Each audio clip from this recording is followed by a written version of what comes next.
와, 저도 찾아보고 잠깐 했는데도 너무 시원하더라고요. 진짜 깜짝 놀랐습니다.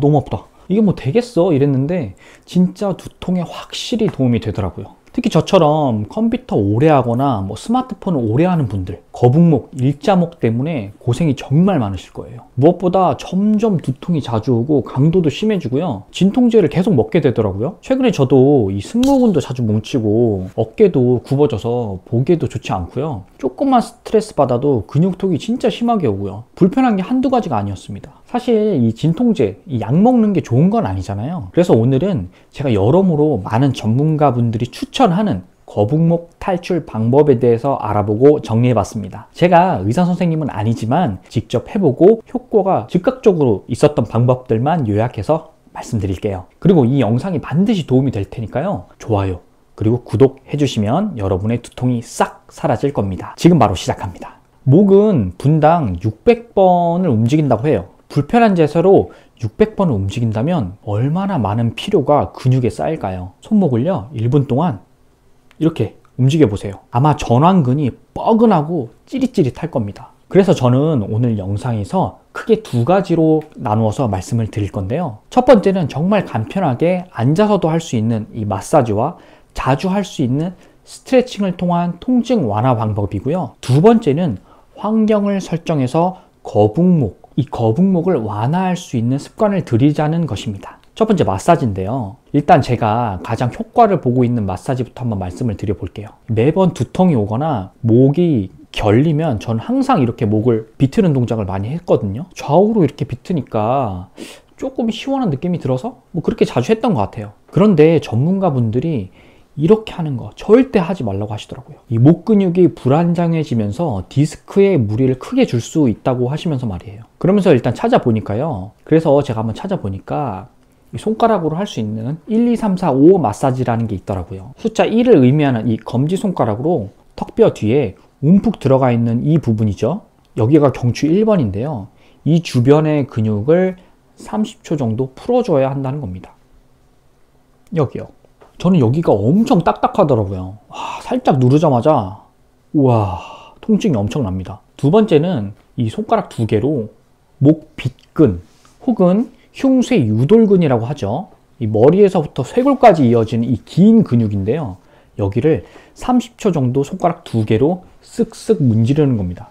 두통이 심하신 분들은 여기 문지르면 엄청 시원하실 거예요. 세 번째는 목 뒤 근육들이죠. 우리가 뒷목을 잡을 때처럼 뒤로 이렇게 넘겨서 목 뒤에 있는 근육들 중 꾹꾹 눌러서 아픈 부분을 집중적으로 30초 정도 문지르는 겁니다. 두 번째와 마찬가지로 두통이 심하신 분들은 정말 시원할 겁니다. 네 번째는요, 편두통에 시달리면 측두, 즉 양쪽이 너무 아프죠. 이때 이 주먹을 쥐고 이 단단한 마디로 측두엽을 눌러주는 겁니다. 너무 아픈데? 다섯 번째 마사지는요, 이 승모근을 풀어주는 겁니다. 승모근을 이렇게 손을 부리처럼 모아서 눌러주다 보면요, 아픈 부위가 나와요. 여기를 집중적으로 풀어주세요. 저는 승모근 어깨 쪽, 즉 이 끝부분이 너무 아프더라고요. 너무 아프다. 이 마사지건으로 눌러주는 것도 방법인데요. 저는 이렇게 손으로 하는 게 더 시원하더라고요. 이렇게 5가지 마사지. 지금 잠깐 영상을 멈추고 한번 해보세요. 너무 시원합니다, 진짜. 앉아서도 할 수도 있고요.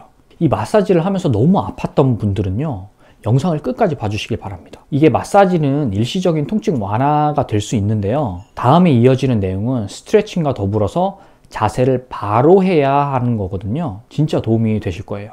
스트레칭, 다음은 스트레칭입니다. 이 TWTY라는 스트레칭이라고 부르더라고요. 그냥 서서 하셔도 되는데요. 저는 이 방문 앞에 서서 문 틀을 잡고 하니까 너무 시원합니다. 우와.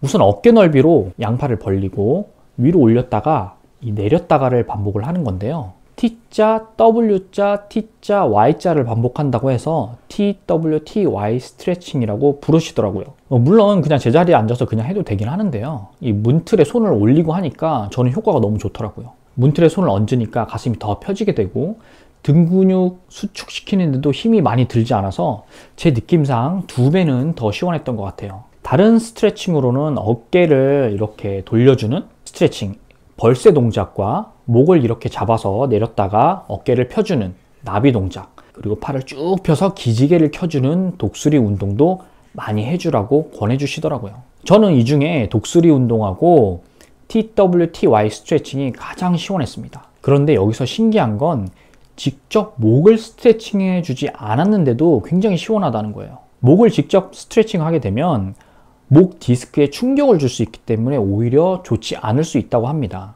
이 분당 600번씩 움직이는 목에는 굉장히 많고 작은 근육들이 섬세하고 복잡하게 이어져 있기 때문인데요. 그래서 어깨를 돌려주고 광배근과 승모근을 이완시켜 줄 수 있는 스트레칭을 해줌으로써 간접적으로 목의 긴장을 완화시키는 거죠. 이 스트레칭과 마사지로 시원하다는 느낌을 받으셨죠? 다음은 가장 중요한 자세입니다. 저는 자세가 굉장히 중요하다고 생각을 합니다. 왜냐하면 거북목의 원인이 목에서만 오는 게 아니라요, 골반이 앞이나 뒤로 과도하게 기울어져서 허리와 목에 부담이 걸리는 경우더라고요. 스트레칭과 교정 운동도 중요하지만 평소 자세를 바르게 앉아 있어야만 개선이 된다는 거죠. 사실 하루 중 가장 많은 시간을 앉아서 보내니까 말이에요. 매번 스트레칭과 마사지를 하더라도요, 바르게 앉는 자세가 습관화되어 있지 않다면 통증은 계속 반복될 겁니다. 거북목, 일자목을 피하기 위해서 턱을 이렇게 자연스럽게 당겨주는 게 중요하다고 하는데요. 이게 그냥 하셔도 되는데 자꾸 이렇게 턱을 당기는 걸 까먹게 되더라고요. 그래서 의식적으로 턱을 당겨줘야 한다는 걸 인식시키는 장치가 필요합니다. 이 전문가분들은 어깨까지 닿는 귀걸이를 이렇게 착용을 해서 턱을 당기라는 말씀을 해주시더라고요. 사실 저는 귀걸이가 없어서 이렇게 헤드셋을 착용할 때 선을 이렇게 이어놓고요, 의식적으로 당기는 노력을 하는 거죠. 선이 출렁거리니까요. 그리고 무선 이어폰을 쓸 때는 이 무선 이어폰에 실이나 줄을 매달아서 의식적으로 턱과 목을 당기는 노력을 하고 있습니다. 특히 컴퓨터를 많이 사용하시는 분들이라면 모니터 높이에 대한 중요성을 잘 아실 겁니다. 모니터의 적정 높이는 모니터 위에서 3분의 1 지점 안에 눈높이가 와야 한다는 건데요. 모니터가 눈높이보다 아래에 있으면 목과 어깨에 큰 부담을 주기 때문에 스트레칭과 마사지로 풀어두었던 어깨가 다시 뭉치게 되는 거죠. 그래서 모니터 받침대를 둔다거나 아니면 책이나 A4 용지로 높이를 좀 높이던가 아니면 저처럼 모니터 암을 써서 높이를 조절하는 방법이 있습니다. 저는 의자의 머리 받침을 떼어냈거든요.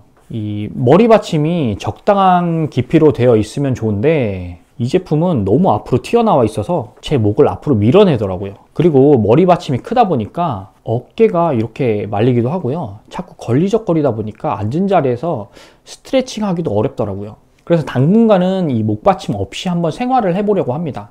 그리고 스마트폰을 안 할 수는 없잖아요. 그래서 지하철이나 대중교통에서 스마트폰을 이렇게 가방을 메고 사용을 하면 그렇지 않을 때보다 목을 세우게 되더라고요. 집 안에서 소파나 식탁, 의자에 앉아 있을 경우엔 쿠션을 앞에 안고 보는 습관을 들이는 게 좋겠죠. 만약에 이런 셀카봉이 있으시다면 셀카봉에 거치를 시켜서 세워서 보는 게 더 좋긴 합니다. 의사와 자세 전문가분들이 강조해서 말씀하시는 게 있더라고요. 이 디스크 전 단계에서 약 먹고 주사, 수술이 즉각적일 수는 있는데 원인을 해결하는 방법은 아니라는 거죠. 디스크로 가지 않게 하는 게 가장 중요하다는 말씀입니다. 그럼 좋은 자세를 만들기 위해서 특히 의자와 책상에 오래 앉는 분들이라면 꼭 바르게 앉도록 의식적으로 노력을 해야 합니다. 여기서 부족한 정보들은 제 채널에 들어오셔서 추가적으로 더 살펴보시길 바랍니다. 이 바른 자세에 관한 영상들이 참 많거든요. 그리고 참고로 좋은 자세를 위해서 꼭 비싸고 명품 가구를 쓸 필요는 없습니다. 비싼 가격의 의자라고 해서 무조건 좋은 게 아니라 사용하는 사람의 자세나 키, 환경에 따라 그에 맞는 의자를 사용해야 좋다는 말씀 다시 한번 강조드립니다. 제가 몸에 맞는 의자 찾는 방법을 추천 영상과 함께 댓글에 남겨둘 테니까요, 꼭 한번 참고해서 보시길 바랍니다. 어때요? 오늘 영상이 도움이 되셨나요? 구독과 좋아요 아직 누르시지 않으셨다면 꼭 한번 눌러주세요. 여러분과 저의 두통이 사라지길 바라는 마음에서 제가 이 영상을 만들었으니까 말이에요. 궁금한 점 혹은 이런 것도 다루었으면 좋겠다 라는 생각이 드는 분들은 댓글로 남겨주시면 여러분들의 요청에 따라 다음 영상으로 한번 제작해 보겠습니다. 오늘도 좋은 하루 되시고요. 저는 다음 영상에서 찾아뵙겠습니다. 오늘은 여기까지.